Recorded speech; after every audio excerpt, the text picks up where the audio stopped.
따뜻했던 요 며칠 날씨가 이젠 서리가 질 만큼 추워지고 있는데요. 이제 좀 시애틀 겨울 날씨 같습니다. 오늘 예배 가운데 우리의 몸과 마음을 녹이시는 그 주님의 터치를, 또 주님의 사랑을 경험하시는 시간 되시길 소망합니다. 특별히 오늘 예배, 3부 예배 처음 오신 분들 잘 오셨습니다. 예배 후에 새가족실에서 새가족 만남이 있습니다.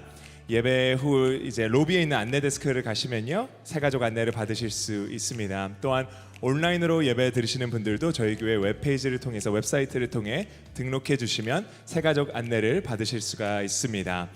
현재 교회에서 진행되는 몇 가지 소식 알려드릴 텐데요. 먼저 영상 보고 오시겠습니다.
네, 형제 자매 간의 섬김을 통해 하나님의 따뜻한 만지심을 경험하는 어메이징 터치 18기 지원자 및 봉사자들을 모집하고 있습니다. 이 어메이징 터치는 4월 21일 금요일부터 토요일까지 1박 2일간 이 교회가 아닌 빌딩 2에서 진행이 됩니다. 지원자는 선착순 40명이라고 하는데요. 저도 작년에 그 어메이징한 터치를 경험했는데 정말 제 마음에 큰 감동이 있었습니다. 여기 계신 모든 분들 관심 가져주시고 또 참여 부탁드립니다. 교회의 사명은 복음 전파와 영혼 구원에 있습니다. 전도 폭발 32기 훈련생들을 모집하는데요. 우리 주변에 복음을 듣지 못한 우리의 가족원들이나 이웃들에게 효과적으로 전도할 수 있도록 훈련하는 이 전도 폭발 훈련생들을 모집하고 있습니다. 게다가 자녀 케어도 제공된다고 합니다. 아주 좋은 복음 같은 소식이죠. 예배 후 로비에서 접수를 받습니다. HJI 2023년 봄학기 광고인데요. 3월 4일 토요일부터 두 달간 오전 9시부터 오후 3시 반까지 나이 55세 이상 누구나 등록하실 수가 있다고 합니다. 문화와 예능 과목은 나이 제한 없이 누구나 배울 수 있습니다. 마찬가지로 예배 후 로비에서 접수를 받습니다. 국제사역자학교 아이솜 봄학기 입학 등록을 오늘부터 다음 주일까지 받게 됩니다. 3월 2일 목요일부터 이 주간반과 야간반이 제공이 되는데 온라인 강의 9주와 온라인 워크숍 4회를 수강하실 수가 있고 선착순 15명을 지금 로비에서 접수받고 있습니다. 3월 6일에서 8일 저녁 7시 반 저희 교회 본당에서 데이빗 가바 선교사님 집회가 진행됩니다. 두려움 없는 믿음, 성장하는 믿음 그리고 믿음의 불을 타오르게 하라라는 주제로 귀한 말씀을 전해주시는 이 집회에 여기 계신 모든 분들을 초대합니다. 그 외의 교회 소식은 주보나 교회 웹사이트를 참조해 주시면 감사하겠습니다. 이 시간 저희가 예배를 진행하면서 정말 우리의 마음을 다해 우리의 영과 진정으로 마음을 준비하며 나아가도록 하겠습니다. 너희는 여호와께 감사하며 그 이름을 불러 아뢰며 그 행사를 만민 중에 알게 할지어다. 그에게 노래하며 그를 찬양하며 그 모든 기사를 말할지어다. 하나님, 오늘 이 시간 우리가 주님 앞에 나와 주님께 모든 영광을 올려드립니다. 저희의 눈과 귀를 열어주셔서 주님의 영광만을 보게 하시고 주님의 음성만을 듣는 시간 되게 하여 주시옵소서. 우리 예배를 방해하는 모든 것들로부터 자유하게 하시고 이 시간은 오직 주님께만 집중하게 하여 주시옵소서. 감사드리며 거룩하신 예수 그리스도의 이름으로 기도드립니다. 아멘.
저 영상을 또 볼 때마다 또 생각할 때마다 참 너무나 안타깝고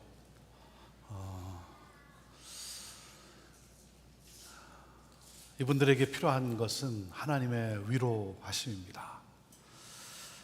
그래서 여러분 정말 이 민족을 하나님 앞에 올려드리고 또 이 고통을 겪고 있는 분들을 주님께 올려드리며 하나님의 긍휼함과 자비가 또 그들에게 임하도록 여러분 또 기도로 여러분 또 함께 해주시기를 바랍니다. 고통당한 자들을 위해서 우리가 해야 할 것은 바로 하나님의 위로하심이 임하도록 우리가 기도해야 합니다. 뉴스를 보니까 21세기의 5번째 그러한 기록에 남을 재앙이라고 합니다. 여러분 벌써 한 5만 명의 사상자 그리고 앞으로 계속 또 한 10만 명 이상이 사상자가 또 나올 거라고 그렇게 예상을 하고 있습니다.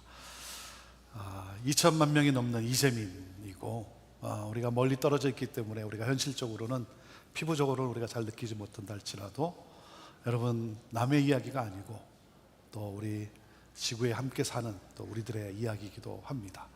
하나님의 위로하심이 임하도록 여러분 기도를 함께 해주시고 또 한 가지는 이들에게 정말 그리스도의 사랑으로 이들을 또 위로하고자 이들에게 조금이나마 또 위로가 되고자 우리가 함께 베푸는 것입니다. 그들에게 필요한 것들 또 가장 최소한의 것이지만 우리 모두가 함께 동참해서 또 함께 안타까워하고 함께 또 그리스도의 사랑을 나누는 그러한 우리들이 있음을 그들이 또 알고 또 힘을 얻게 하도록 함께 하는 것입니다. 지난주에도 우리 많은 분들이 함께 헌금에 동참해 주셨고요. 여러분 가운데 아직 또 동참하지 못한 분 있으면 여러분 힘껏 함께 하셔서 우리 형제교회가 또 우리가 할 수 있는 또 최선을 다해서 어려움 당한 분들에게 우리가 함께 또 사랑을 나누도록 그렇게 합니다. 주보 안에 우리 사랑의 헌금 봉투를 여러분 사용하셔서 헌금하셔도 되고 또 온라인으로 여러분이 함께 또 참여하시면 되겠습니다. 정말 곳곳에서 일어나고 있는 이러한 안타까운 소식들 가운데 여러분 정말 믿음 안에서 우리 예수님 잘 믿고 또 신앙생활 잘하다가 하나님이 언젠가 부르실 텐데 부르심 앞에 또 영광 앞에 설 수 있는 그러한 저와 여러분 모두가 되기를 바랍니다. 여러분 건강하시고 그리고 이 한 주간도 또 주 안에서 또 행복을 누릴 수 있게 되기를 바랍니다. 한번 우리 산부 예배에 오신 여러분들 축복하며 한번 자리에서 한번 일어나 보시죠. 일어나 보시고 앞뒤로 좌우로 우리 또 잘 모르는 분도 계시지만 반갑습니다. 마음을 실어서 반갑습니다. 뭐 우리 하이파이브도 하시고 또 뭐 악수도 할 수 있으면 악수도 하시고 인사하시고 그리고 자리에 앉으시면 되겠습니다. 이렇게 인사하고 나니까 뭔가 좀 교회인 것 같아요. 교회인 것 같고 한 공동체인 것 같습니다.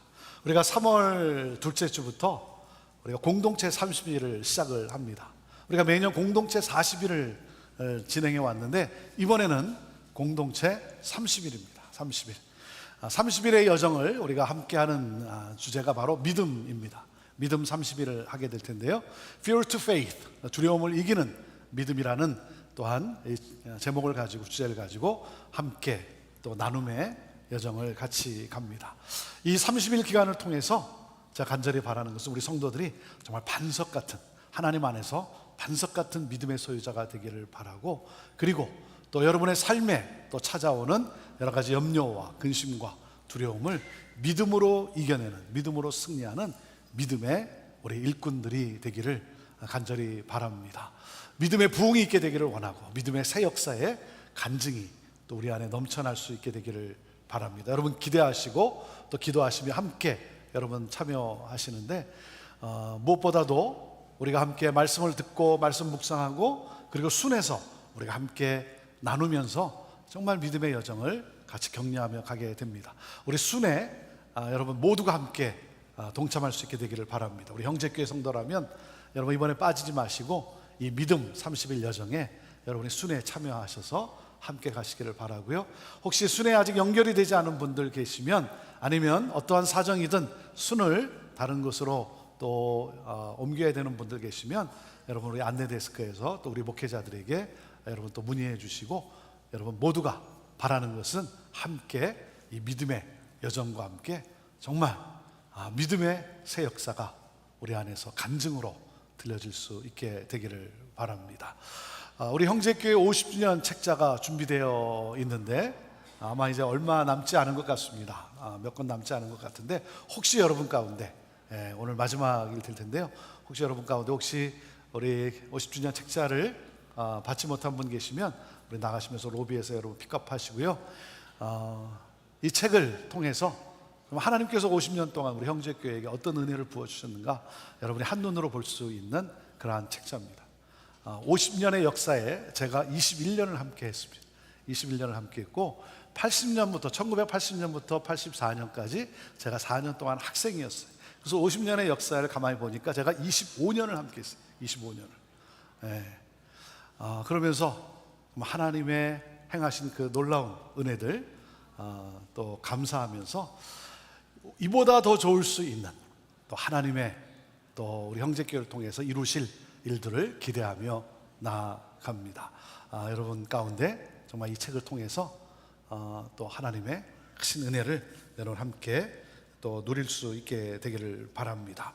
오늘 저는 여러분과 함께 이제 3월달 우리가 두려움을 이기는 믿음이라는 제목으로 믿음 30일을 나갈 텐데 그 시작에 있어서 오늘 여러분과 함께 이제 어떤 말씀을 나눌까 하는 가운데 바로 이 시편 23편 말씀을 여러분과 함께 나누기로 이렇게 제가 결정을 했습니다. 그 제목을 우리의 인생이 겨울을 지날 때라는 제목으로 정말 우리 안에 찾아오는 두려움 가운데 우리가 어떻게 또 믿음으로 이겨나갈 것인지 하는 말씀을 여러분과 함께 나눕니다. 우리 하나님의 말씀 우리 영상으로 이 시간 받도록 하겠습니다.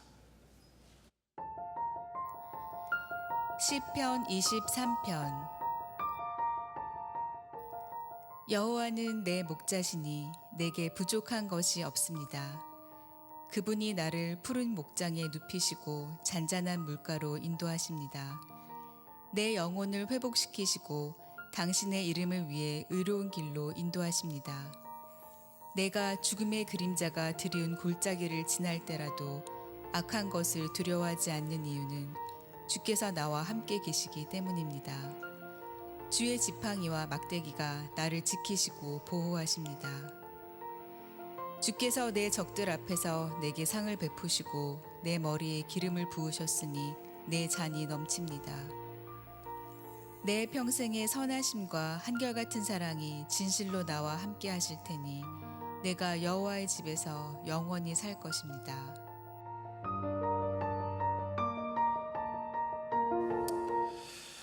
저는 겨울에 여행할 때 특별한 일이 아니면 이 시애틀의 비를 피해 비가 오지 않는 따뜻한 곳으로 갑니다. 여러분도 그렇지 않습니까? 예. 집회도 마찬가지예요. 집회도 어느 교회에서 집회 요청이 들어올 때 따뜻한 지역에서, 겨울에 따뜻한 지역에서 집회 요청이 오면 부름받아 나서니 몸 어디든지 가오리다, 이 찬양을 부르며 저는 갑니다. 저는 가요. 근데 겨울에 추운 곳에서 집회 요청이 오면 아무래도 일정이 어렵겠네요. 죄송합니다. 뭐 꼭 그렇다는 건 아니지만 하여튼 마음이 그래요. 마음이 그래요. 제가 지난주에 그 이스라엘 이집트 이야기를 하지 않았습니까? 2주 전에 이스라엘과 이집트를 제가 이제 가면서 제게는 기대가 있었어요. 기대가. 물론 뭐 사역 때문에 가기도 하지만 이스라엘과 이집트를 갈 때 제 기대가 있었어요. 기대가 뭐겠어요? 따뜻한 곳이잖아요. 따뜻한 곳. 시애틀의 겨울비를 피해서 이스라엘과 이집트 따뜻한 곳. 이집트는요 1년에 잘해야 서너 번 비가 내린대요. 1년에 잘해야 서너 번 비가 내린대요. 그리고 뭐 이스라엘은 물론 이른 비와 늦은 비라고 하는 이 우기 시즌이긴 하지만 그래도 거기도 또 사막이기도 하고 그리고 따뜻한 곳이잖아요. 그런데 웬일입니까? 일주일 내내 비가 내립니다. 일주일 내내. 저러고 다녔어요. 얼마나 날씨는 추운지 말이죠. 겨울비더라고요. 겨울비. 저렇게 우산 쓰고 예수님이 가신 그 길을 우산 쓰고 다녀봤어요. 우산 쓰고. 제가 좀 십자가를 지고 한번 가보려고 했는데 비가 하도 와가지고. 그리고 또 바람은 얼마나 세게 부는지. 제가 우산을 폈다가 바람에 의해서 우산살이 부러져서 우산을 버려야 됐고요. 광야를 갔는데 모래 폭풍이, 바람에 의해서 모래 폭풍이 불어가지고 모래 싸대기를 맞고 왔어요. 모래 싸대기를. 입안에 그냥 이렇게 모래가 씹히는 거예요. 모래가 씹힐 정도로. 우박이 내리질 않나. 뭐 거기다가 또 튀르키예 시리아의 그 지진으로 말미암아 그 여진이 이스라엘에서도 느껴지는 거예요. 제가 마지막 날 저녁에 식사를 할 때 이스라엘에서 사역하시는 목사님과 함께 식사를 하게 됐어요. 그래서 제가 그 목사님에게 이렇게 말씀을 드렸어요. 목사님, 이스라엘의 이 날씨가 정말 변화무쌍하네요. 변화무쌍하네요. 그러니까 그 목사님이 뭐라 그러냐면 자기도 이런 기후는 이렇게 변화무쌍한, 햇볕이 났다가 갑자기 소나기가 내리고 뭐 우박이 내리고, 자기도 이런 기후는 30년을 살았지만 거의 처음이래요. 처음이래요. 그래서 제가 30년을 사셨으니까 제가 물어봤어요. 우리 형제교회가 올해 이 성지순례를 계획하고 있는데 언제 여행을 오는 것이 좋겠습니까? 제가 언제가 좀 이렇게 따뜻하고 좋은 기운가 이렇게 물어봤어요. 그랬더니 그 목사님이 제 얼굴을 빤히 쳐다보면서 뭐라 그러냐면, 목사님, 이 짧은 기간에 이스라엘의 모든 기후를 경험했다는 것은 축복입니다. 그러는 거예요. 이 짧은 기간에 예수님이 사신 33년의 그 기후를 목사님이 다 경험한 거니까 얼마나 축복입니까? 그렇게 얘기를 하는 거예요. 뭐 생각하기 나름이라는 거죠. 여러분, 아랍 격언에 이런 말이 있습니다. 매일 맑은 날만 계속되고 비가 안 오면 사막이 만들어진다. 매일 햇볕이 쨍쨍 찌면 우리는 좋을 것 같은데, 그런데 여러분, 결국은 뭐예요? 사막이 만들어진다는 거예요. 그러니까 여러분의 삶에 만일 이 인생의 추운 겨울이 없다면, 고난의 계절, 불행한 계절이 없었다면 여러분은 바싹 말라버리는 사막 같은 삶을 살게 된다는 것이죠. 인생의 추운 겨울이 없이는 경륜도 성숙도 없다는 거죠. 그래서 이런 말이 있죠. 아프면서 성숙해진다라는 말이 있어요. 아프면서 성숙해진다. 하지만 아픔을 좋아하는 사람이 어디 있겠습니까? 그러니까 뭐라고 말합니까? 그만 성숙해져도 좋으니 더 이상 아프지 않았으면 좋겠다. 극과 성숙 더 이상 안 해도 좋으니 이 고통을 없애달라고 우리가 기도하기도 하지 않습니까? 여러분, 내 인생에 고난이 오면 어떻게 생각을 하죠? 이렇게 생각하지 않습니까? 왜 다른 사람에게는 한 번도 일어나지 않을 일이 나에게는 왜 이렇게 많이 일어나는가? 이렇게 생각을 하죠. 그러면서 우리는 고통합니다. 여러분, 하지만 고난으로부터 자유로울 수 있는 사람은 사실 아무도 없죠. 누구나 인생의 겨울을 겪습니다. 어떤 이들은 그 겨울을 겪고 또 겪기를 반복하기도 하죠. 지난주에는 우리 교육부 목회자들과 함께 달라스의 펠로십 교회에서 여는 C3 컨퍼런스에 참여를 했습니다. 달라스의 이 펠로십 교회는 초대형 교회예요. 달라스에서 제일 큰, 달라스뿐만 아니라 또 미국 전역에 굉장히 큰 영향력을 주는 그러한 교회인데, 코로나로 인해서 3년 동안 컨퍼런스를 열지 못하다가 이 C3 컨퍼런스를 3년 만에 열게 됐어요. 그래서 25년째. 아마 계속 열었으면 28년째가 됐겠죠. 근데 25년째 이 컨퍼런스를 열었어요. 그 교회 담임 목사님이 에드 영이라고 하는 목사님인데 4명의 자녀가 있습니다. 여러분 생각해 보십시오. 달라스에서 한 30년 전에 교회를 개척해서 정말 가장 또 영향력 있는 그러한 교회로 성장 부흥케 했어요. 그리고 정말 말씀을 들어도 굉장히 유머가 있고 굉장히 참 이 딜리버리를 굉장히 탁월하게 잘 하시는 분이에요. 그러니 여러분, 우리가 생각할 때 그분에게 무슨 고난이 있겠어요? 무슨 어려움이 있겠습니까? 행복하지 않겠습니까? 그런데 첫 시간에 그 에드영 목사님이 이렇게 자신의 삶을 시작으로 말씀을 전하는 거예요. 자녀가 넷이 있는데 그 중에 2년 전에 코로나 기간이었죠. 2년 전에 딸이 이 과다 복용으로 그 약물 과다 복용과 그리고 우울증으로 인해서 극단적인 선택을 했다는 거예요. 딸이 극단적인 선택을 했어요. 우울증과 약물 과다 복용으로. 그래서 그 고통의 시기를 지금 지나가고 있는 거예요. 고통의 시기를. 그 자체만으로도 큰데 또 목회자잖아요. 목회자. 그러니까 아니 어떻게 목사님의 딸이 목사 가정에 어떻게 그런 일이 일어나냐라고 하는 또 사람들의 수근거림과 사람들의 시선. 그 목회를 계속 할 수 있을까? 너무 힘든 거죠. 너무 힘든 거죠. 그 고통을 견디며 이겨내면서 다시 컨퍼런스를 교회가 열게 되었고, 그 고통 가운데 함께 하시는 그 하나님의 그 은혜, 나를 일으켜 세우시는 하나님의 은혜를 함께 나누는데 많은 목회자들에게 참 큰 위로가 되었습니다. 그리고 또 그 중에 강사 한 분이 누구냐면 크레이크 그레셀이라고 하는 목사님이 오클라호마에서 라이프 처치를 또 세웠고, 그리고 지금 미국 전역에 캠퍼스만 40개가 넘어요. 캠퍼스 교회가 40개가 넘어요. 초대형 교회입니다. 미국에 영향력을 끼치는 목회자 중에 또 한 분이죠. 그분이 이제 강사로 오셔서 이렇게 딱 강단에 딱 서는데, 제가 이렇게 멀리서 이렇게 보는데 얼굴이 좀 이렇게 어두워 보이는 거예요. 이 크레이크 목사님은 굉장히 에너지가 넘치는 분이에요. 그리고 아주 씩씩하고, 설교도 가만히 하지를 못해요. 에너지가 얼마나 넘치는지. 굉장히 열정적으로 말씀을 전하는 분인데, 그런데 이렇게 좀 얼굴이 어두워 보이는. 그래서 제가 몇 년 동안 이제 못 뵀으니까 이제 나이가 또 들어서 그런가 했죠. 이 에드용 목사님도 이제 61가 되고, 크레이크 그레셀 목사님도 또 61가 되고, 또 강사 한 분도 또 60이고, 저랑 다 같은 연배에. 그러니까 이게 참 또 이렇게 마음이 가잖아요. 근데 크레이크 그 목사님이 말씀을 하는데 작년에 자신이 가장 엄청난 고통을 당했대요. 네. 여러분, 캠퍼스 교회가 40개나 넘고 정말 뭐 온라인, 뭐 오프라인, 뭐 사역이 굉장히 열정적인 분인데 그만 작년에 여러 교육자들이 교회를 떠나게 됐고 교회가 갈라지고 교회가 깨어지는 그러한 고통을 겪었다는 거예요.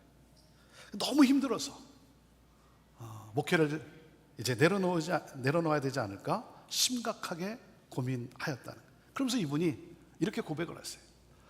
목사로서의 하나님의 부르심, 목사로서의 하나님의 부르심은 가장 영광스러운 부르심이며 동시에 가장 힘든 것입니다. 이 부르심이 가장 영광스럽지만 그러나 또한 너무나 힘든 것입니다. 힘들지만 하나님의 부르심, 그 하나님의 부르심의 영광을 포기할 수는 없지 않습니까? 여러분, 포기하지 맙시다. 하나님이 부르셨으니 포기하지 맙시다 하는 말씀을 전하는데 참 많은 목회자들과 함께 더불어서 또 위로와 또 감동을 받는 그러한 시간이었습니다. 여러분, 고난이 없는 인생이 어디 있겠어요? 여러분의 인생에도 겨울이 찾아왔습니까? 아니면 지금 겨울을 여러분은 지금 지나고 있습니까? 저는 오늘 여러분과 함께 이 말씀을 나누면서 특별히 고통과 또 슬픔과 아픔 가운데 있는 분들이 이 말씀을 통해 하나님이 주시는 큰 위로와 또 새 힘과 소망을 얻게 되기를 간절히 기도합니다. 그런가 하면 여러분 가운데 지금은 어렵지 않더라도 앞으로 또 어려운 상황을 맞게 되기 때문에 오늘 이 말씀이 그 때를 준비하고 어려움이 찾아왔을 때 정말 이 말씀으로 인해서 여러분이 걱정과 좌절과 염려 속에 빠지는 것이 아니라 그 모든 것을 또 이기고 승리하는 그러한 믿음의 소유자들이 되기를 간절히 기도합니다. 여러분, 시편 23편은 누구나 잘 아는 시로서 다윗의 시입니다. 다윗이 쓴 시예요. 다윗은 아버지가 맡긴 양들을 치며 그가 목동으로서 살아왔습니다. 어렸을 때부터 목동이었어요. 목동으로서 그는 양을 돌보며 이 목자의 삶이라는 것, 선한 목자의 삶이 어떤 삶인가, 목자의 심정을 그가 경험하기 시작합니다. 양들을 돌보면서 어려움을 당한 양들을 감싸주고 그리고 보살펴주는 그 목자의 그 삶, 그 목자의 삶을 그가 경험을 하죠. 그래서 다윗이 인생의 환난을 당했을 때, 인생의 고난을 당했을 때 하나님을 목자로 보게 되는 거예요. 그래서 이렇게 선포하는 거예요. 여호와는 내 목자시니 내게 부족한 것이 없습니다. 목자이신 주님은 항상 나와 함께 하시며 나를 보호하시고 그리고 나를 생명의 길로 인도하실 것입니다. 목자이신 하나님은 선하시기 때문에 결국 나를 완전한 공간인 하나님의 집에 그리고 절대적 시간인 영원히 살게 하실 것을 확신합니다. 다윗은 고난 속에 믿음의 선언을 하고 있는 거예요. 고난 속에 그의 가슴으로 여호와는 나의 목자라는 사실을 고백하고 있어요. 여러분, 시편 23편을 허락하신 하나님의 포인트가 뭐겠어요? 이 말씀을 주신 하나님의 뜻이 어디 있겠습니까? 여호와는 나의 목자라고 하는 이 다윗의 고백이 저와 여러분의 가슴 속에서 나오는 고백이 되기를 원하신다는 거죠. 수없이 읽고 들었던 이 시편 23편이 나의 시편이 되기를 원하신다는 거죠. 그래서 여호와는 내 목자이십니다. 이렇게 고백하기를 원하고 계신 것이죠. 다윗은 목동으로서 골짜기로 양을 데리고 다녔습니다. 때로는 매우 깊은 계곡으로 지나갈 때도 있고. 여러분, 이 골짜기라는 것이 어떤 곳입니까? 태양의 빛이 골짜기를 비치고 들어오는 시간은 딱 언제겠어요? 정오뿐이에요. 정오뿐. 골짜기 사이에 그 빛이 들어오는 시간은 해가 가장 가운데 떠요. 정오 때죠. 그리고 그 다음 시간부터는 뭐예요? 다 어두울 뿐이에요. 그래서 성경에서 말하는 이 골짜기는 인생의 고난의 계절, 추운 겨울을 의미하죠. 자, 골짜기의 특징을 살펴볼까요? 첫째, 골짜기는 피할 수 없는 곳이에요. 골짜기는 피할 수 없다는 거예요. 삶의 골짜기, 이 어두움은 당연히 오게 되어 있다는 거죠. 여러분 중에 이제 막 골짜기를 벗어났든지, 아니면 골짜기의 한 복판에 있든지, 아니면 이제 골짜기를 향해 내려가는 중일 것입니다. 여러분, 인생의 추운 겨울은 반드시 온다는 거예요. 그렇기 때문에 오늘 이 말씀을 통해서 우리에게 주고자 하는 것은 뭡니까? 추운 겨울이 왔을 때 놀라거나 두려워하지 말라는 거예요. 이것은 피할 수 없는 거예요. 여러분, 누구나 정상에 서기를 원하지 않습니까? 다 정상에 서기를 원하죠. 정상에 도달하려면 반드시 골짜기를 통과해야 한다는 거예요. 그래서 골짜기는 피할 수 없어요. 그리고 둘째, 골짜기는 예측할 수가 없어요. 예측할 수가 없어요. 우리가 언제 이 삶의 어두운 골짜기를 지낼 것인가를 계획할 수 있고, 달력에다가 미리 표시하고 생일 지내듯이 지나갈 수 있다고 한다면 얼마나 좋겠어요. 삶의 고난은 예측하지 못할 때 찾아들지 않습니다. 그것도 주로 가장 나쁜 시기에 오는 것이 특징이에요. 내가 가장 바쁘고 내가 가장 준비가 안 됐을 때 찾아오는 것이 특징이에요. 그렇지 않겠습니까? 여러분, 바쁘지 않을 때 자동차 바퀴에 펑크나 보신 적이 있어요? 바쁘지 않을 때. 자동차 바퀴의 펑크는 주로 제일 바쁘고, 그렇죠? 제일 바쁘고 차가 없으면 큰 불편이 생길 때 주로 당하지 않습니까? 그런 거예요. 인생의 골짜기는 예측할 수가 없다는 거예요. 그리고 셋째, 골짜기에 대한 면역성을 가진 사람은 아무도 없다는 거죠. 누구도 아픔과 슬픔으로부터 보호받지 못합니다. 우리가 인생의 추운 겨울을 만나면 왜 나에게 이런 일이 생기는가라고 불평을 합니다. 하지만 여러분, 다른 사람들이 겪는 어려움과 고통, 그 고난으로부터 나는 면제되어야 된다고 생각하십니까? 다른 사람이 추운 겨울을 만나듯 나도 만나는 거예요. 그렇기 때문에 우리가 기억할 것은 무엇입니까? 이곳이 천국이 아니라는 것이죠. 내가 살고 있는 이곳이 천국이 아니에요. 이것은 완전한 곳이 아니에요. 그렇기 때문에 문제와 어려움이 있어요. 그리스도인에게도 재난과 불행은 닥치게 마련입니다. 골짜기에 대한 면역성을 가진 사람은 아무도 없다는 거예요. 자, 그런가 하면 골짜기의 특징이 뭐냐면, 골짜기는 넷째 끝이 있어요. 골짜기는 끝이 있어요. 일시적이에요.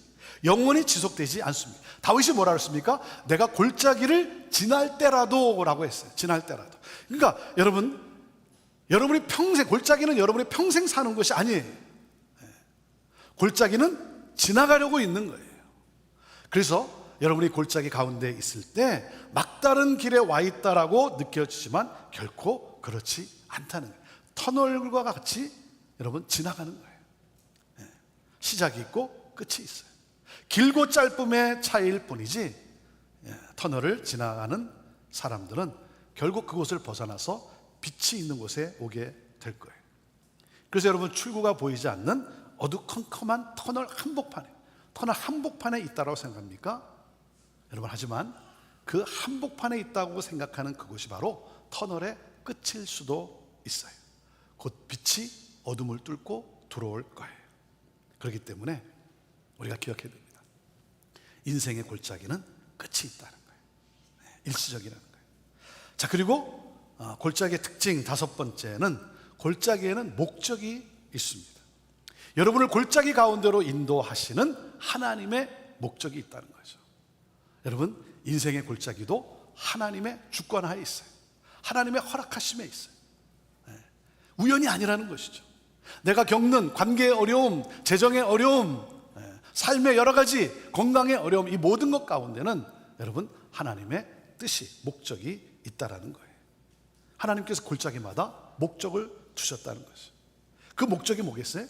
인생의 추운 겨울을 통해 하나님만을 신뢰하도록 하기 위함인 것이죠. 왜 그렇습니까? 우리는 모든 일이 잘 풀리고 순조롭게 진행될 때 하나님을 잘 찾지를 않아요. 이게 우리 인간이에요. 오히려 인생의 깊은 골짜기에서 하나님을 찾고 하나님을 신뢰하기 시작합니다. 그래서 아이러니하게도 하나님과의 관계는 인생의 추운 계절에 깊어집니다. 골짜기에는 목적이 있어요. 자, 여러분은 인생의 골짜기를 지날 때 어떻게 하시겠습니까? 인생의 겨울을 지날 때 여러분 어떻게 하시겠습니까? 오늘 우리에게 주는 메시지가 뭐겠습니까? 첫째, 이겁니다. 하나님이 나의 목자이심을 믿으라는 거예요. 같이 읽어볼까요? 첫째, 시작. 하나님이 나의 목자이심을 믿으십시오. 그래서 1절에 다윗이 이렇게 선포를 합니다. 여호와는 내 목자이시니 내게 부족한 것이 없습니다. 여러분, 이 세상을 살아가는 저와 여러분에게 필요한 것은 여호와는 나의 목자입니다라고 고백한 다윗에게 있는 이 믿음이에요. 믿음. 저와 여러분에게 필요한 것은 다윗에게 있는 이 믿음이에요.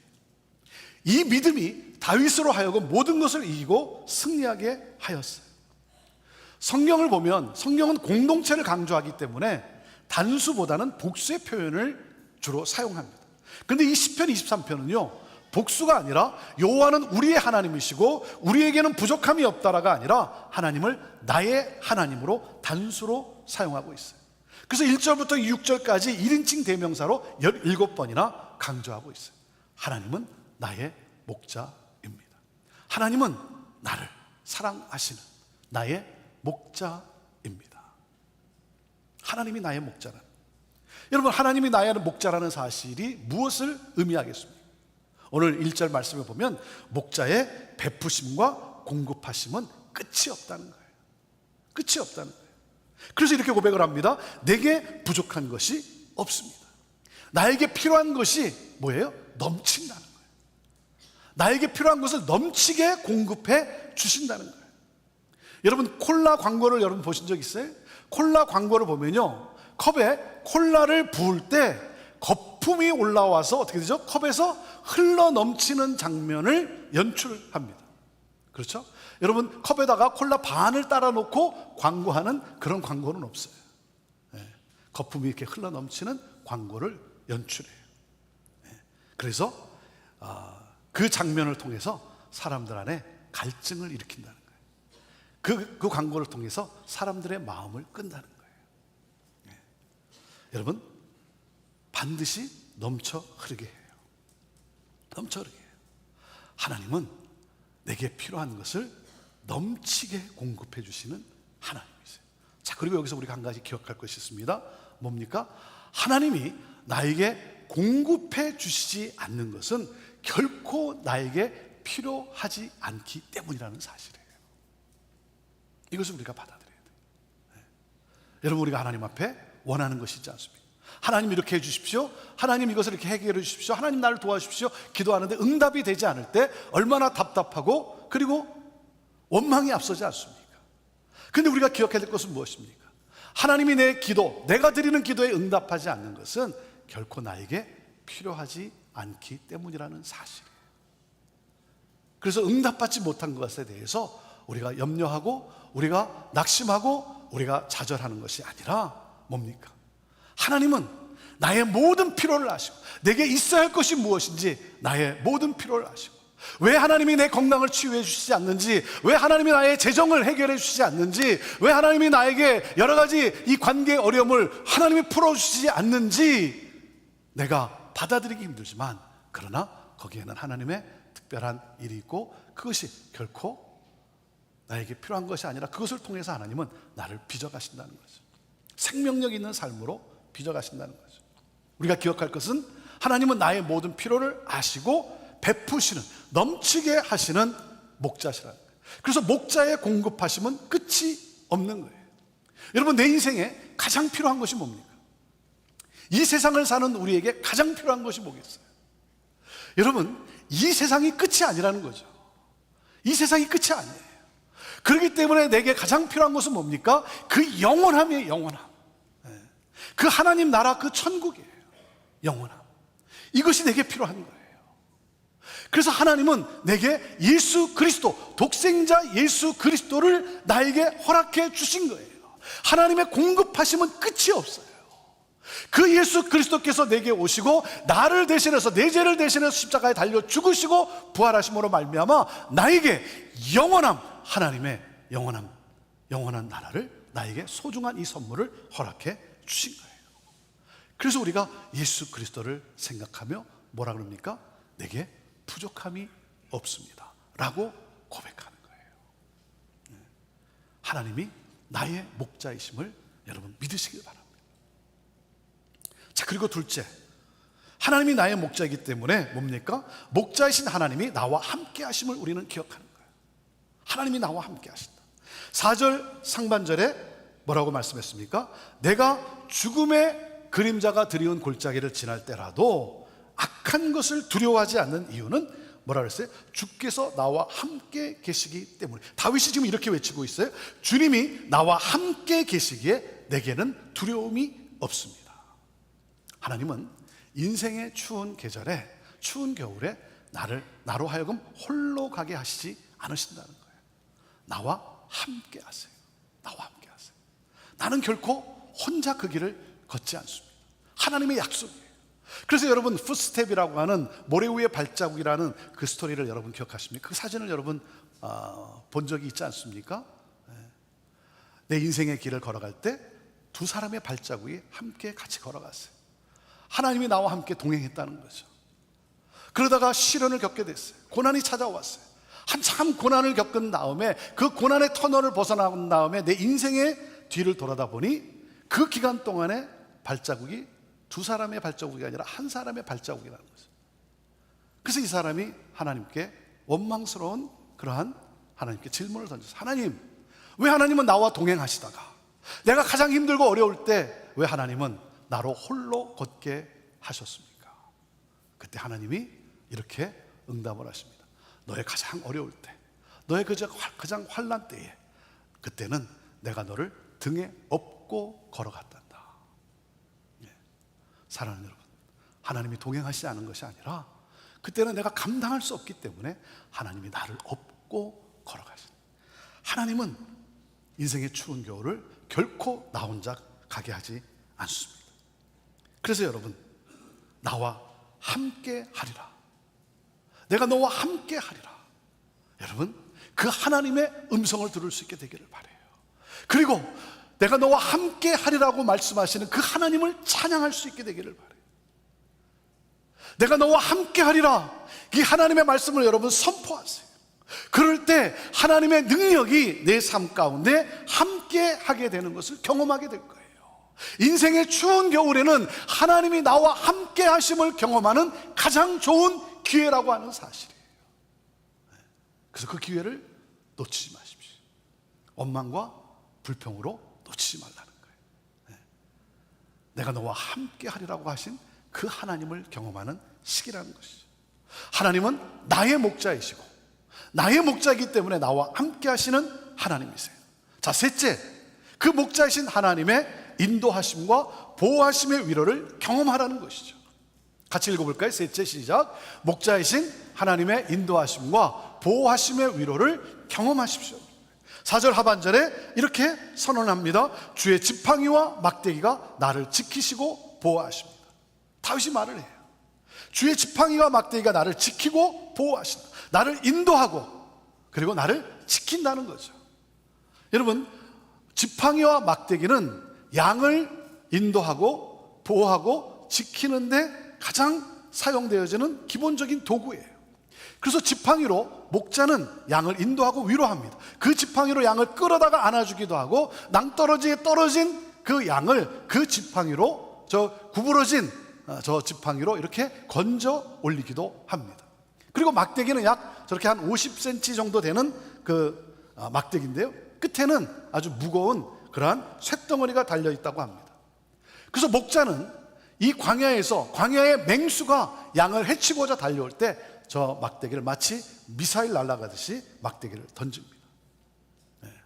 그래서 그 맹수를 쫓아내는 거예요. 하나님이 말씀하세요. 내가 너를 지키고 그리고 보호하리라. 내가 너를 인도하고 나는 너를 지킨다는 거예요. 그것을 어떻게 할 수 있습니까? 그것을 어떻게 할 수 있냐면 넷째 이거예요. 목자이신 하나님이 나에게 헌신하셨다. 나에게 헌신하셨기 때문에 두려워하지 말라는 거예요.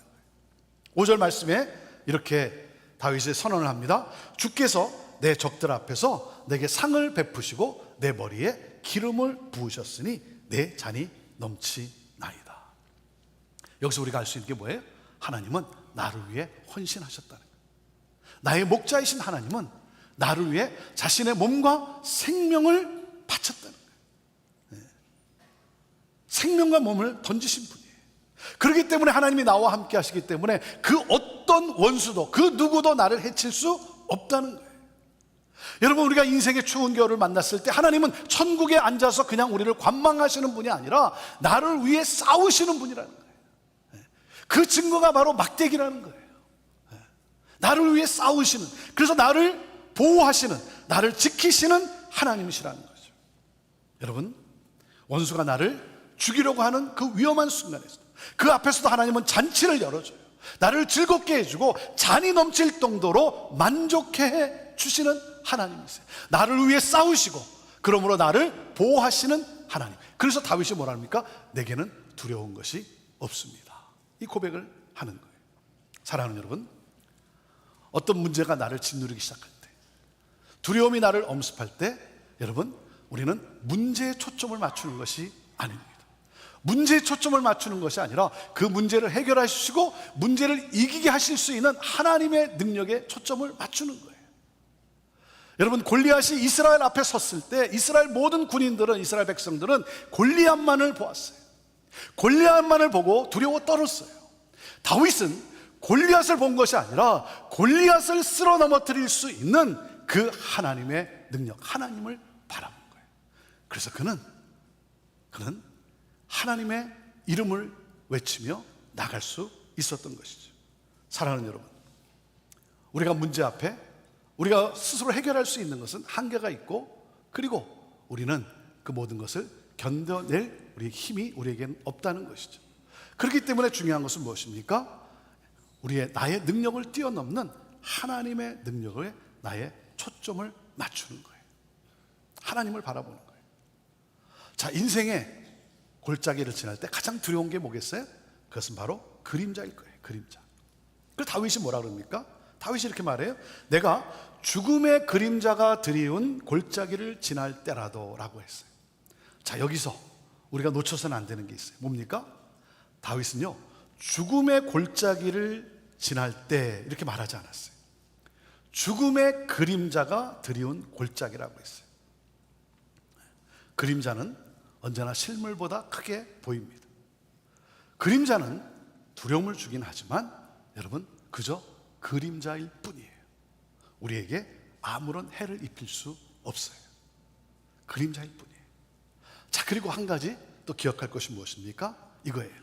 빛이 없이는 그림자가 존재하지 않는다는 사실이에요. 빛이 없이는 그림자가 존재하지 않아요. 여러분, 그림자가 있다는 것은 그 그림자를 만든 빛이 있다는 증거예요. 우리 예수님이 이렇게 말씀하세요. 나는 세상의 빛이다 말씀하셨어요. 나는 세상의 빛이다. 여러분, 그림자를 보고 두려워하는 것이 아니라 빛이신 예수님을 바라보라는 것이죠. 우리가 세상만 바라보면 낙심하게 돼요. 우리가 세상만 바라보면 우리는 절망할 수밖에 없어요. 그러나 여러분, 우리가 예수님을 바라보면 우리는 안식할 수가 있어요. 예수님을 바라보면 우리에게는 평안이 주어집니다. 예수님을 바라보면 예수님은 우리에게 새 힘을 공급해 주십니다. 사랑하는 여러분, 인생의 골짜기를 지나갈 때 그림자만을 볼 것이 아니라 그림자를 만드신 여러분, 빛이신 예수 그리스도를 바라보십시오. 누구나 다 인생의 골짜기를 지나게 돼 있어요. 하지만 그리스도인에게는, 크리스찬에게는 다른 점이 있어요. 누구나 다 인생의 골짜기를 지나가지만 그리스도인에게는 다른 점이 하나가 있습니다. 그것이 무엇입니까? 하나님이 나와 함께 하신다는 이 사실이에요. 하나님이 나와 함께 하신다는 사실.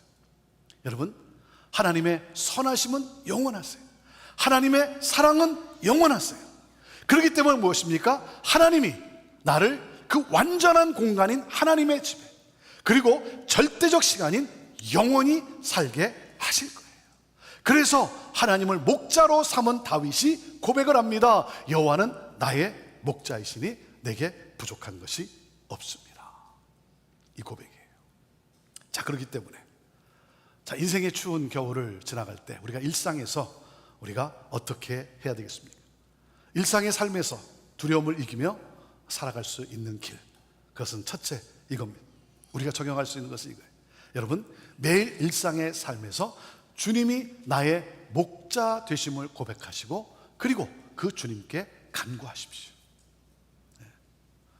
주님이 나의 목자이심을 고백하세요. 그리고 여러분, 두려움이 나를 엄습할 때, 염려가 찾아왔을 때 목자이신 그 주님께 간구하십시오. 자, 그 다음에 둘째, 목자이신 주님이 베푸신 은혜에 감사하며 사십시오. 그동안 수없는 골짜기를 지날 때마다 나를 보호하시고 나를 지켜주시고 나를 인도해 주신, 그리고 나에게 정말 놀라운 은혜를 베풀어 주신 그 하나님께 감사하십시오. 저는 여러분의 삶 안에 감사가 넘치게 되기를 바라요. 그 감사와 함께 뭡니까? 내게 베풀어 주신 은혜를 내게서 멈추는 것이 아니라 그 은혜를 또한 흘려보내는 삶을 살아가는 저와 여러분 되기를 바랍니다. 그럴 때 우리는 하나님의 이 선하심을, 우리는 또한 그 능력을 더욱 체험하게 될 거예요.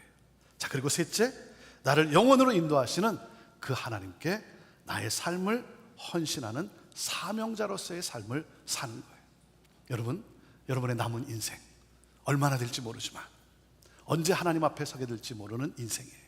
이 남은 인생 가운데 저는 여러분들이 사명자로 사세요. 사명자로. 네.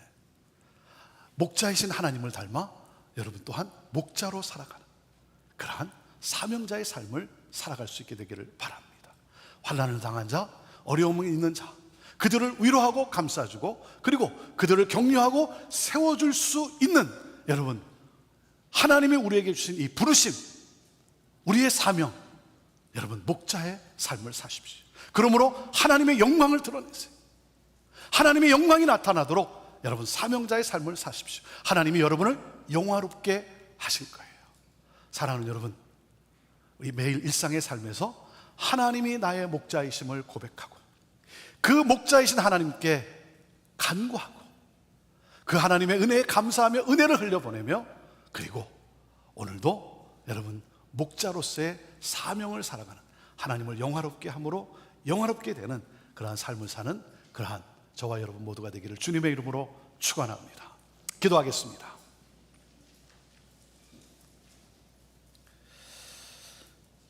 이 시간에 저는 여러분이 하나님이 나의 목자이심을 믿음으로 고백할 수 있게 되기를 바랍니다. 하나님이 나의 목자임을 고백한 적이 없는 분이 있습니까? 하나님이 나의 목자임을 내 마음을 열고 받아들이신 적이 없는 분이 있습니까? 이 시간 저는 여러분이 새로운 선택과 결단을 할 수 있게 되기를 바라요. 이 시간 하나님이 나의 목자이십니다. 하나님, 내가 믿습니다. 그래서 나는 이제부터는 주님과 함께 살아가는 삶을 살겠습니다. 주님, 내 안에 오셔서 이 추운, 내 인생의 추운 겨울, 당신의 따뜻한 빛과 사랑으로 녹여주시고 내 삶을 인도하여 주옵소서. 이 고백과 함께 하나님은 여러분의 삶의 목자가 되셔서 여러분과 함께 동행하시며 여러분의 삶을 인도하시고 지켜주시는 이 놀라운 역사를 경험케 하실 것입니다. 하나님, 우리 가운데 인생의 추운 계절을 만난 분들이 있습니까? 하나님, 눈물 흘리며 어찌할 바를 몰라 혹시 우리 가운데 포기 상태에 있는 분이 있습니까? 기도하고 싶어도, 하나님의 이름을 불러보고 싶어도 지쳐 힘이 없어 부르지 못하는 그러한 골짜기 한복판에 놓여져 있는 우리 성도가 있습니까? 하나님, 이 시간 하나님 음성을 들려 주옵소서. 내가 너와 함께 하리라, 내가 너와 함께 하고 있다. 하나님 음성을 들려주시고 위로하여 주시고 하나님의 능력으로 하나님 그 팔을 붙들어 일으키사 소망 가운데 하나님 찬양하며 나아가게 하여 주옵소서.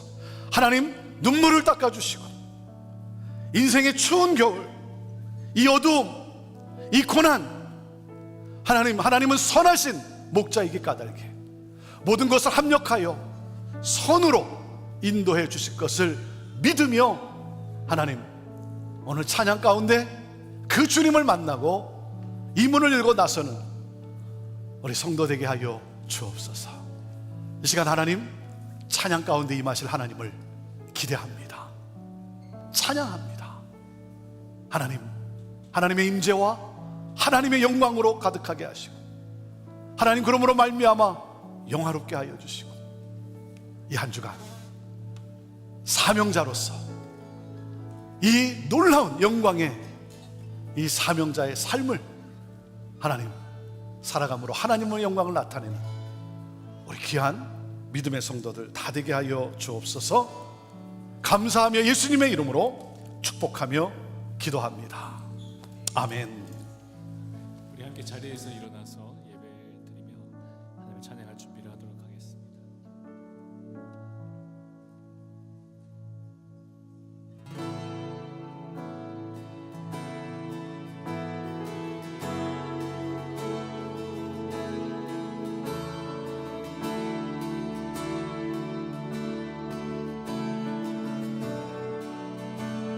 예수 아름다우신 예수 아름다우신 위대하신 주님 부활의 주 어린 양 거룩과 공의 새벽별 같은 나의 구주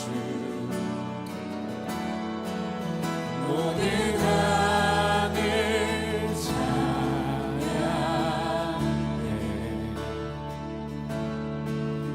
모든 만물이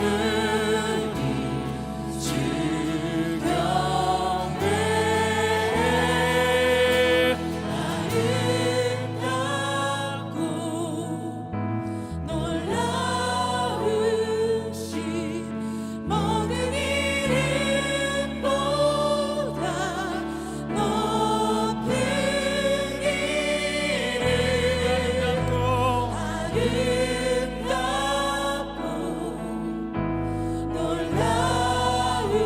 놀라우신 주의 이름 높으신 그 이름 예수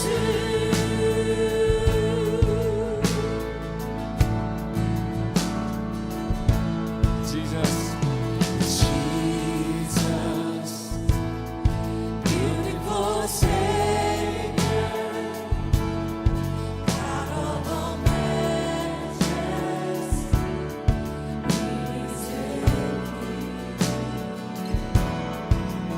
all the heavens shout your praise all creation bows to worship you how wonderful how beautiful name above every name exalted high how wonderful how beautiful Jesus your name above every name Jesus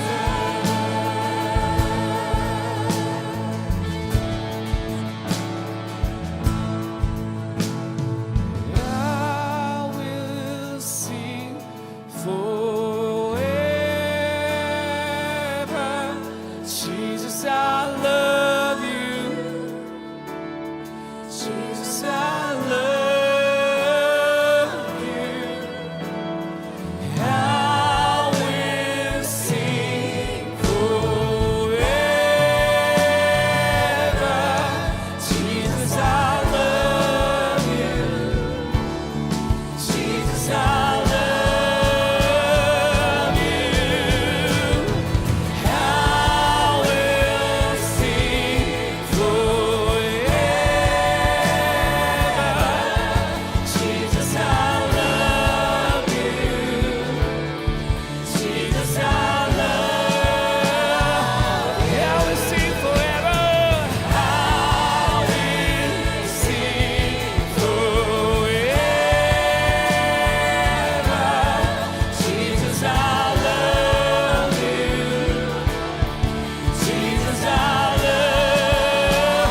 Jesus, your name, name above every name. Jesus, wonderful, beautiful, name above every name.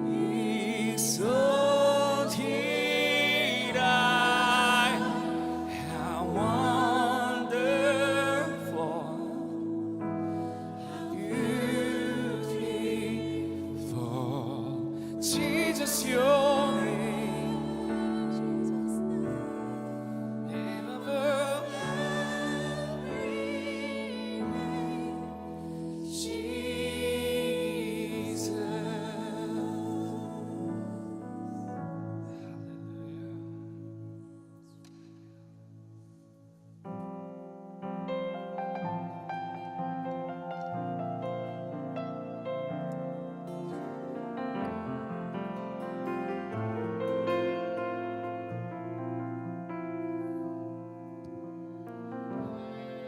오 주님, 당신은 내 삶 구석구석까지 감찰하시며 나를 응원하시는 분, 내 길을 밝혀서 영원한 생명의 길로 인도하시며 나를 격려하시는 분. 오 주님, 오 주님, 당신은 내 삶 구석구석까지 감찰하시며 나를 응원하시는 분, 내 길을 밝혀서 영원한 생명의 길로 광야 안에서의 고백을 다시 한번 주 앞에 드리기 원해요. 인도하시며 나를 격려하시는 분, 오 주님, 당신은, 오 주님, 당신은 내 삶 구석구석까지 감찰하시며 나를 응원하시는 분, 내 길을 밝혀서 영원한 생명의 길로 인도하시며 나를 격려하시는 분, 크고 작은 갈등을 겪곤 하지만 항상 결국 당신을 선택합니다. 나의 유일한 고백의 대상은 오직 아름다운 당신뿐입니다.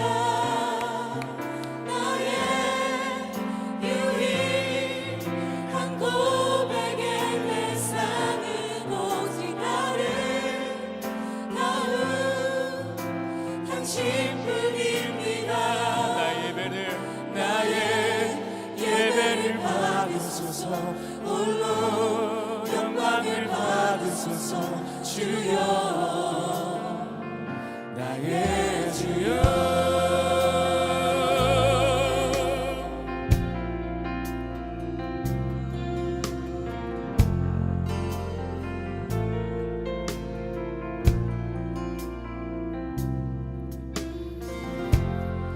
오 주님, 당신은 내 삶 구석구석까지 감찰하시며 나를 응원하시는 분, 내 길을 밝혀서 영원한 생명의 길로 인도하시며 나를 응원하시는 분, 크고 작은 갈등을 겪곤 하지만 항상 결국 당신을 선택합니다. 나의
예배를 받으소서 홀로 영광을 받으소서 주여 나의 주여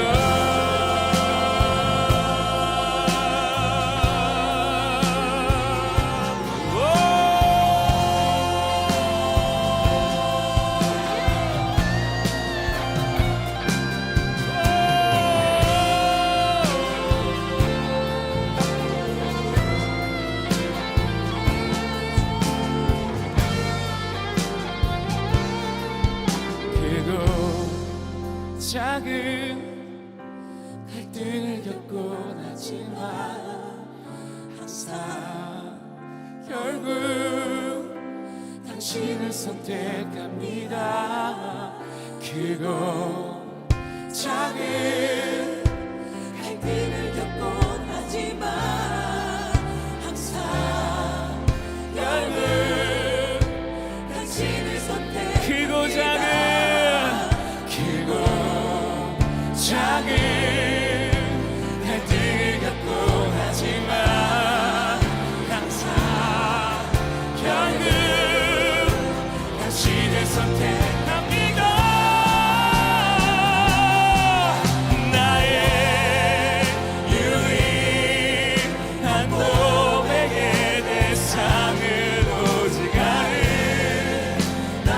주님뿐입니다.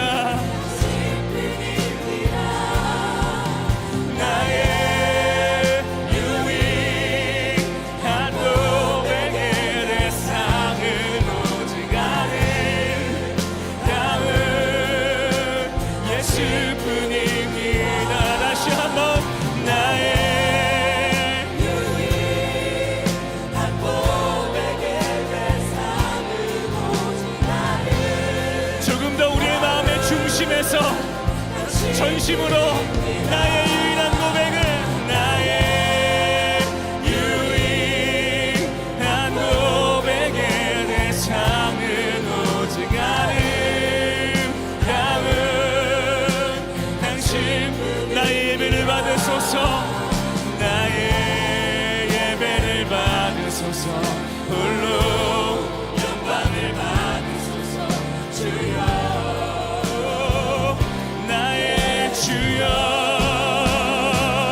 밤이나 낮이나 어제나 오늘도 영원히 주만 찬양해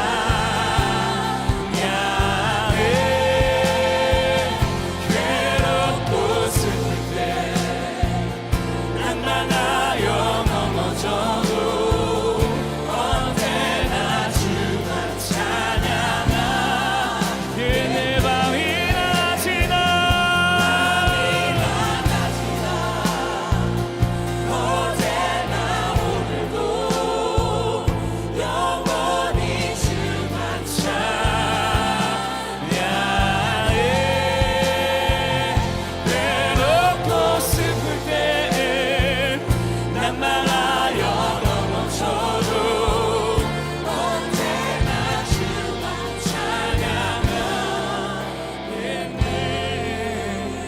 소망 되신 주 나의 소망 되신 주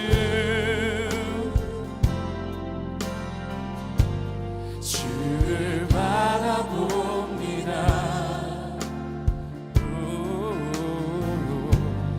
다시 오신 나의 왕 예수 주를 기다리 다시 한번 고백합니다. 나의 소망 되신 주 나의 소망 되신 주 주를 바라봅니다. 다시 오실 나의 왕 예수 주를 기다립니다. 밤이나 낮이나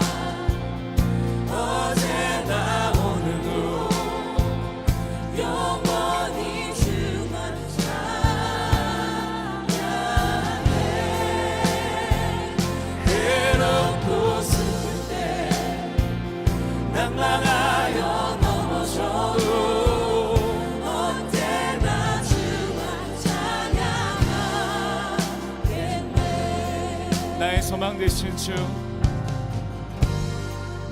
나의 소망 되신 주, 주를 바라봅니다. 다시 오신 나의 왕 예수, 주를 기다립니다. 밤이나 낮이나 어제나 오늘도 영원히 주만 찬양해. 괴롭고 슬플 때 낙망하여 넘어져도 언제나 주만 찬양하네. 밤이나 낮이나 언제나 오늘도 영원히 주만 찬양해.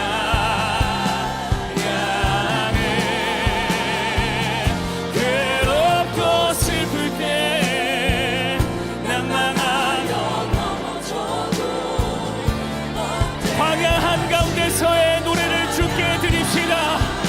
밤이나 낮이나 어제나 오늘도 영원히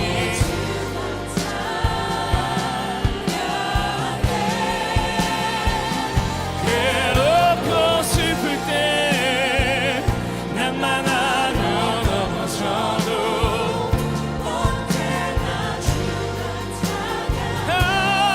찬양하겠네. 넘쳐나네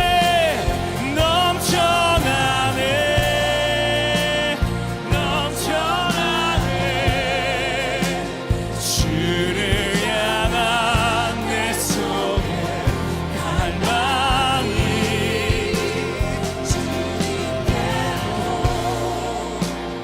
날 이끌어 주소서. 주님을 더 원합니다. 넘쳐나네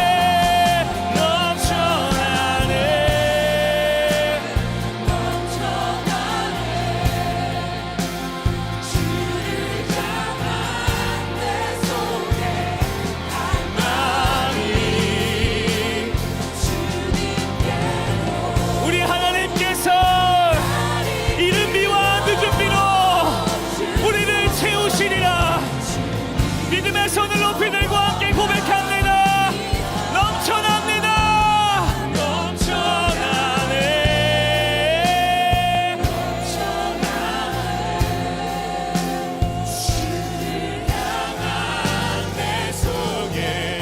갈망이 주님께로 날 이끌어 주소서. 주님을 더 원합니다.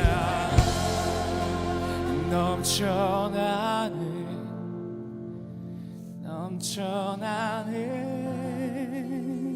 주를 향한 내 속에 갈망이 주님께로 나를 이끄소서.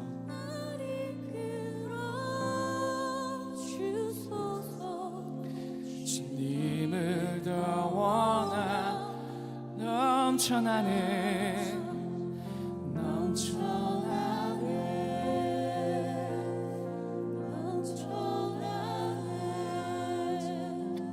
주를 향한 내 속에 갈망이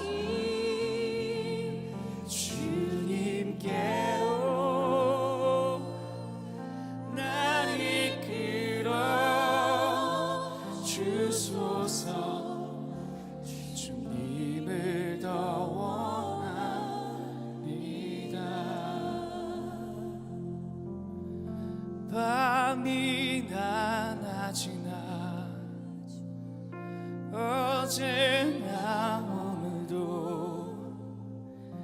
영원히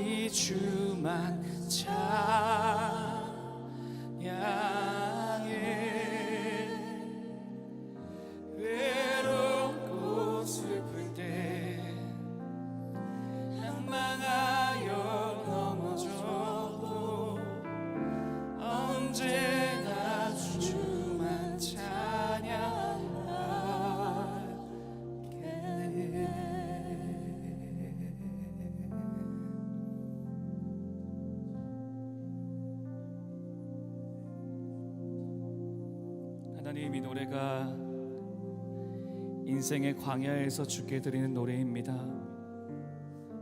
밤이나 낮이나 어제나 오늘 광야에 있는 이 시간에도 주님의 이름을 찬양합니다. 인생의 시간에 허락하신 광야를 기억합니다. 괴로움의 시간이 지나는 것으로 끝나는 것이 아니라 골짜기의 시간이 진리의 장소가 되게 하여 주옵소서. 하나님, 골짜기의 장소인 지금의 시간이 사람의 아름다움을 경험하는 장소가 되게 하여 주옵소서. 하나님의 아름다움을 경험하는 장소가 되게 하여 주옵소서. 사랑받고 사랑하는 장소가 되게 하여 주옵소서. 분주하고 바쁜 일상을 살았던 나에게 인생의 단순하고 깊어지는 골짜기의 시간을 주시니 감사하나이다. 이 장소에서 주님을 만나게 하여 주옵소서. 여전히 내가 골짜기에 있다 할지라도 좀 더 나다워지는 장소, 정리가 되는 장소, 잠잠함을 배우는 장소, 자연스러워지는 장소가 되게 하여 주옵소서. 특별히 오늘 예배에 참석한 어린아이를 키우는 젊은 부부들을 주님 예수님의 이름으로 축복합니다. 하나님께서 허락하여 주신 집과 양육, 아이와의 관계를 주님의 이름으로 축복합니다. 때때로 엉망이 되어버린 집안, 말 안 듣는 차, 까다로운 배우자, 고집센 아이와 함께 골짜기를 걷는 것 같은 남편이 있다면, 아내가 있다면 위로하여 주옵소서. 그러나 기도하는 것은 지금의 인생의 괴로움 속에서도 하나님과 동행함을 선택하여 지금이라는 시간에서만 느낄 수 있는 광야 속의 희열을 경험하는 인생이 되게 하여 주옵소서. 부부관계에서 사랑하는 방법이 성장하게 하여 주옵소서. 관계가 깊어지게 하여 주옵소서. 서로와 자녀들을 향하여서 마음의 여백이 넘치는 지금의 시간이 될 수 있도록 주님 축복하여 주옵소서. 이제는 우리 주 예수 그리스도의 은혜와 하나님의 사랑과 성령의 교통하심이 광야 가운데서 목자를 따라 한 걸음 한 걸음 걸어가는 인생 되기 원합니다. 나의 인생의 어떠한 것보다 주님의 손이, 주님의 품이 더 크시고 안전하기에 주를 따라가겠나이다 고백하는 이 시간, 여기서 함께 예배하는 모든 형제들의 가정과 일터와 사역 위에 이제부터 영원토록 함께 하시기를 간절히 축원하옵나이다. 아멘. 우리 하나님 앞에 영광의 박수를 함께 올려드리겠습니다. 시편 23편의 말씀과 같이 한 주 주님과 동행하시는 귀한 축복의 시간이 있기를 바랍니다. 안녕히 돌아가십시오.